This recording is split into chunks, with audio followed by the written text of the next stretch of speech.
አልታሚራ የፀጉር ቅባት በተለይም በኢትዮጵያ ውስጥ ተወዳጅነትን እያገኘ የመጣ ለፀጉር ጤናና እድገት የሚጠቅሙ ተፈጥሯዊ ንጥረ ነገሮችን አዋህዶ የያዘ የቅባት ምርት ነው።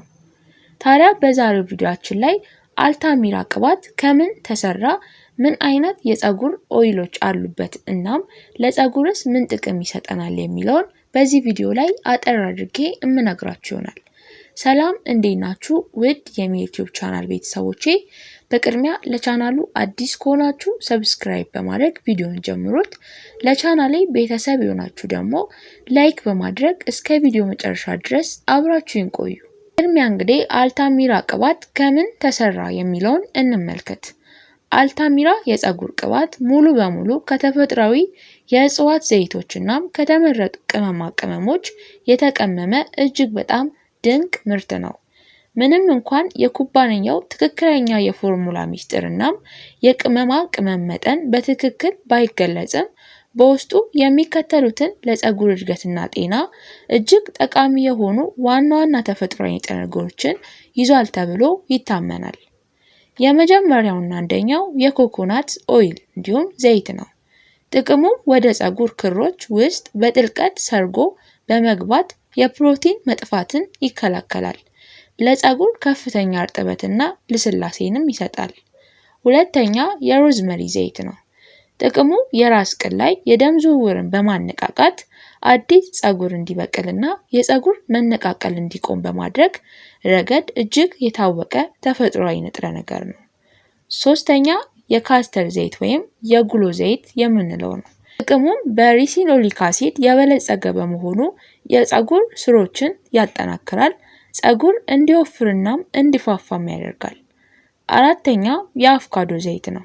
አቮካዶ ኦይል ጥቅሙ በቫይታሚን ኤ፣ ዲ እና ኦሜጋ 3 ፋቲ አሲድ የበለጸገ ስለሆነ የተጎዳና የደረቀ ፀጉርን ይጠግናል፣ የራስ ቅልንም ይመግባል።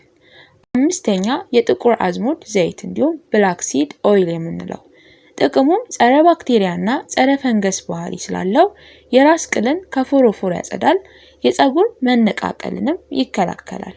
ስድስተኛ አብሽና ሌሎች የእጽዋት ውህዶች ናቸው። ጥቅሙም ፀጉርን በፕሮቲንና በኒኮቲክ አሲድ በመመገብ የፀጉር እድገትን ያፋጥናሉ፣ የተሰባበረውንም ለማንሳት ይረዳሉ። ታዲያ አልታሚራ ቅባት እነዚህን በርካታ ኦይሎችን በውስጡ አካቶ የተሰራ እንዲሁም የተቀመመ ድንቅ ኦይል ነው። ታዲያ አልታሚራ ቅባት ለፀጉርስ ምን አይነት ጥቅም ይሰጠናል? እንዴትስ መጠቀም አለብን? ታዲያ አልታሚራ የፀጉር ቅባት ጥቅሞቹም የሚከተሉት ናቸው። የፀጉር እድገትን ማፋጠንና መሰባበርን መከላከል። ቅባቱ የራስ ቅልን በማነቃቃት የደም ዝውውር እንዲጨምር ያደርጋል። የራስ ቅል ጤንነትን መጠበቅና ፎሮፎርን መከላከል። ቅባቱ በውስጡ የያዛቸው ንጥረ ነገሮች የራስ ቅል እንዳይደርቅና እንዳይላጥ ያደርጋሉ። ጸረ ባክቴሪያና አንቲ ባክቴሪያ ባህሪ ስላለው በፎሮፎርና በራስ ቅል ማሳከክ ለሚሰቃዩ ሰዎች ጥሩ መፍትሄ ነው። ለፀጉር ጥልቅ እርጥበትና ሞይስቸራይዘርም ያገለግላል። ደረቅና ለመታዘዝ አስቸጋሪ የሆነ ፀጉር ያለሰልሳል። እርጥበትን በፀጉር ውስጥ አቆይቶ ስለሚያስቀር ፀጉር ድርቅ ብሎ እንዳይነቃቀልና ይበልጥ እንዲፋፋ ያደርጋል። የተፈጥሮ ወዝና ውበትንም በመስጠት እጅግ በጣም ድንቅ ኦይሎችን የያዘ ነው። ፀጉር ጤናማና የሚያብረቀርቅ ሻይንና ማራኪ እይታ እንዲኖረው ያደርገዋል። ታዲያ አልታሚራ ቅባትንም የአጠቃቀም ዘዴዎቹን ማወቅ አስፈላጊ ነው። ቅባቱን በትንሹ በማሞቅ ወይም ለብ በማድረግ የራስ ቅሎን ከ5 እስከ 10 ደቂቃዎች ማሳጅ ማድረግ ጥቅሙን የበለጠ ያጎለዋል። ከታጠቡ በኋላ ፀጉሩን በሻምፖ ታጥበው ከጨረሱ በኋላ ፀጉር ገና ሳይደርቅ እርጥብ እያለ በትንሹ መቀባትም እርጥበቱን ጠብቆ እንዲያቆይ ይረዳል ማለት ነው። ስለዚህ አልታሚራ ቅባት በኢትዮጵያ ውስጥ አሁን ላይ እጅግ በጣም ብዙ ሰዎች እየተጠቀሙት ጥቅሙንም እየመሰከሩለት ያለ ቅባት ነው። ስለዚህ አልታሚራ ቅባት ከነዚህ የተለያዩ ኦይሎች እንዲሁም ደግሞ የተፈጥሮ ቅመማ ቅመሞችና ዘይቶች የተሰራ በመሆኑ ለፀጉር ስሮች እንዲሁም ለፀጉር ዘንጎችም የተለያየ የፀጉር ፈንገስንም ለማጥፋት ይረዳል ማለት ነው። ስለዚህ አልታሚራ ቅባትን ሁላችንም በመጠቀም ጥቅሙን ማግኘት ይቻላል ማለት ነው። ለፀጉራችን እጅግ በጣም ሞይስቸራይዘር ነው እንዲሁም ደግሞ ምቹ ነው።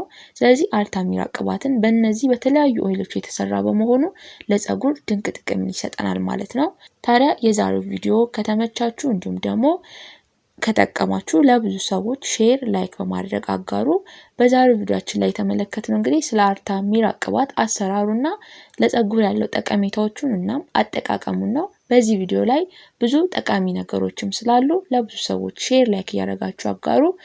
ጥያቄ ሐሳብ ካላችሁ ደግሞ በኮሜንት ላይ አስፍሩልኝ፣ አብራርቼ መመልስ ይሆናል። ከኔ ጋር በአዲስ የጤና ትምህርት እስከምንገናኝ ቸር ቆዩልኝ። እወዳችኋለሁ።